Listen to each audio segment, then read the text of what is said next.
Hi friends, നമുക്ക് ഇന്ന് കിട്ടിയിരിക്കുന്നത് സാംസങ് A20 എന്ന് പറയുന്ന മോഡലാണ്. നമുക്ക് ഈ ഫോൺ ഫുൾ റീസ്റ്റോറേഷൻ ചെയ്യാൻ വേണ്ടിയാണ് തന്നേക്കുന്നത്. ആദ്യം നമുക്ക് ഈ ഫോണിൻ്റെ ബാക്ക് പാനൽ റിമൂവ് ചെയ്യാം. ഈ ഫോണിൻ്റെ ഡിസ്പ്ലേയും ഡാമേജ് ആണ്. പിന്നെ ഇതിന് വരുന്ന ഈ ഡിസ്പ്ലേ LED ഡിസ്പ്ലേ ആണ്. അപ്പോൾ നമ്മൾ LED ആണ് നമ്മൾ എടുത്തേക്കുന്നതും. പിന്നെ ഇതിൻ്റെ ബോഡി ഫുള്ളായിട്ട് മാറണം. ബോഡിക്ക് ഡാമേജ് ഉണ്ടായിട്ടൊന്നുമല്ല, കസ്റ്റമർക്ക് ആർക്കോ ഗിഫ്റ്റ് കൊടുക്കാൻ വേണ്ടിയാണ്. അപ്പോൾ അത് പുതിയതാക്കി തന്നെ തരണമെന്ന് പറഞ്ഞ്. അപ്പോൾ നമുക്കത് എങ്ങനെ ചെയ്യുന്നു നോക്കാം. ബാക്ക് പാനൽ നമ്മൾ റിമൂവ് ചെയ്താൽ പിന്നെ നമുക്ക് സ്ക്രൂ എല്ലാം നമുക്ക് അഴിച്ചു മാറ്റണം. അപ്പം ഓരോ സ്ക്രൂ ആയിട്ട് നമുക്ക് അഴിച്ചു മാറ്റാം.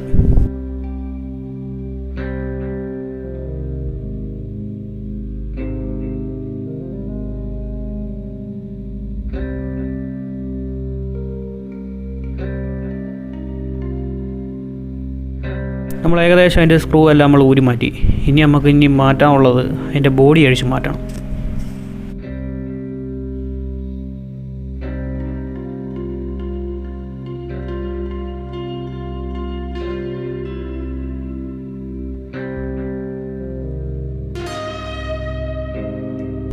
അങ്ങനെ നമ്മൾ അതിൻ്റെ ബോഡി എല്ലാം അഴിച്ച് മാറ്റി കഴിഞ്ഞപ്പോൾ നമുക്ക് കാണാൻ പറ്റുന്നുണ്ട് അതിൻ്റെ മെയിൻ സ്ട്രിപ്പും ഡിസ്പ്ലേ സ്ട്രിപ്പും നമുക്ക് കാണാൻ പറ്റുന്നുണ്ട്.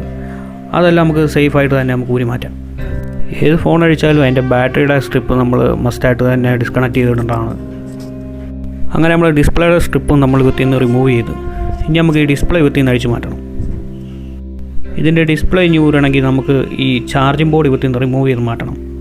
ഈ ചാർജിങ് ബോർഡിൻ്റെ അടിയിലാണ് ഈ ഡിസ്പ്ലേയുടെ കണക്ടർ വരുന്നത്. ആ ഒരു ചെറിയ സ്ട്രിപ്പിനാണ് വരുന്നത്. ആ സ്ട്രിപ്പും നമുക്ക് ഇളക്കി മാറ്റിയെങ്കിൽ ഡിസ്പ്ലേ നമുക്ക് സിമ്പിളായിട്ട് ഊരി വരത്തുള്ളൂ.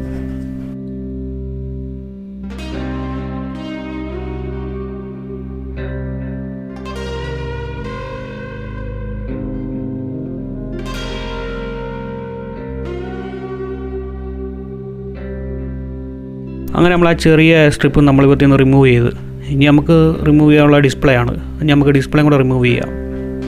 അങ്ങനെ നമ്മൾ ഡിസ്പ്ലേ ഇവത്തിൽ നിന്ന് റിമൂവ് ചെയ്ത് അപ്പോൾ നമ്മൾ മാറാൻ ഉദ്ദേശിച്ചിരിക്കുന്നതും LED ഡിസ്പ്ലേ തന്നെയാണ്. LED ഡിസ്പ്ലേ ആണ് നമ്മൾ ഇതിനു വേണ്ടി സെലക്ട് ചെയ്തത്. LED ഡിസ്പ്ലേ വരുന്ന എല്ലാ ഫോണിനും LCD ഡിസ്പ്ലേയും നമുക്ക് മാർക്കറ്റിൽ അവൈലബിൾ ആണ്. അപ്പോൾ LED തന്നെ ഇടാനേ ഉള്ളൂ ഞാൻ എല്ലാവരോടും പറയത്തുള്ളൂ. കാരണം LED തന്നെയാണ് അതിനകത്ത് സൂട്ടായിട്ടിരിക്കുന്നതും. നമുക്ക് ആ ബ്രൈറ്റ്നസ്സും ക്ലാരിറ്റിയൊക്കെ കിട്ടണമെങ്കിൽ LED തന്നെ ഇടുന്നതാണ് ഏറ്റവും നല്ലത്. അങ്ങനെ നമുക്ക് ഡിസ്പ്ലേ ഫിക്സ് ചെയ്യാൻ വേണ്ടി നമുക്ക് ഗം അപ്ലൈ ചെയ്ത് കൊടുക്കാം.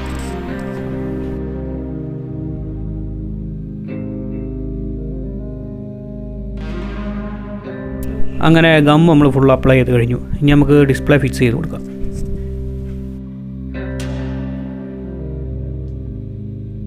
ഡിസ്പ്ലേ ഫിക്സ് ചെയ്ത് കഴിഞ്ഞാൽ പിന്നെ നമുക്ക് ബാക്ക് പാനൽ ഫിക്സ് ചെയ്ത് കൊടുക്കാം.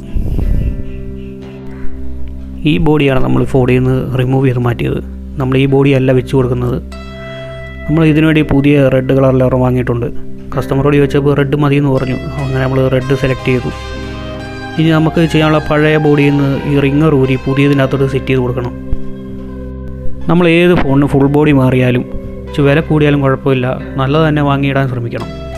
അല്ലെങ്കിൽ പിന്നീട് നെറ്റ്വർക്ക് കിട്ടാഴിയുക, കറക്റ്റ് സൂട്ടാകാൻ വരിക, അങ്ങനെയൊക്കെ പ്രശ്നങ്ങളുണ്ടാകും. അപ്പോൾ നല്ലത് തന്നെ വാങ്ങാൻ ശ്രമിക്കുക. അങ്ങനെ നമ്മൾ ബോഡി ഫിക്സ് ചെയ്ത് കൊടുത്ത് ഇനി നമുക്ക് ഇതിനെല്ലാം സ്ക്രൂ എല്ലാം തിരിച്ച് സെറ്റ് ചെയ്ത് കൊടുക്കാം.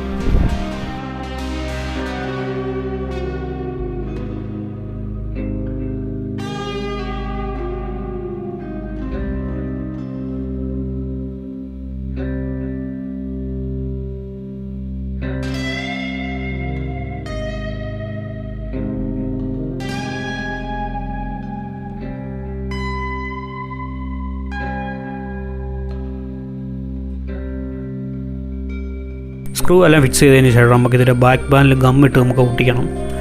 അതിനു മുമ്പ് ഈ ക്യാമറ ലെൻസ് പഴയ ബാക്ക് പാനലിൽ നിന്ന് ഊരി ഇതിനകത്ത് ഫിക്സ് ചെയ്ത് കൊടുക്കണം. അതുപോലെ ഫിംഗർ പ്രിൻറ്റിൻ്റെ സെൻസറും കാര്യങ്ങളൊക്കെ. അതെല്ലാം കഴിഞ്ഞ് നമുക്ക് ഗമ്മിട്ടിട്ട് ഈ പഴയ ബാക്ക് പാനൽ നമുക്ക് ഒട്ടിച്ച് കൊടുക്കാം.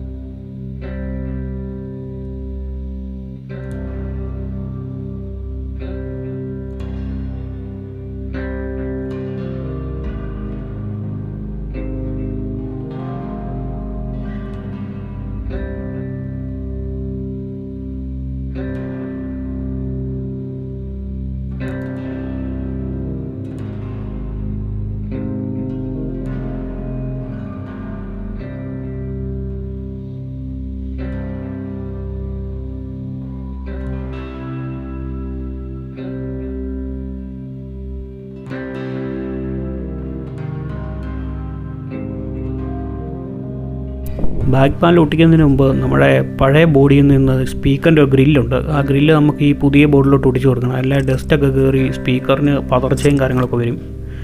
അതെല്ലാം കറക്റ്റായിട്ട് തന്നെ ഒട്ടിച്ച് കൊടുത്തതിന് ശേഷം നമുക്ക് ബാക്ക് പാനൽ നമുക്ക് അടയ്ക്കാം. എല്ലാം ഫിക്സ് ചെയ്തെന്ന് ഉറപ്പ് വരുത്തിയതിന് ശേഷം നമുക്ക് പിന്നെ റബ്ബർ ബാൻഡ് ഇട്ട് കൊടുക്കാം. 1-2 റബ്ബർ ബാൻഡ് ഇട്ട് നമുക്ക് കുറച്ച് നേരത്തേക്ക് വെക്കണം.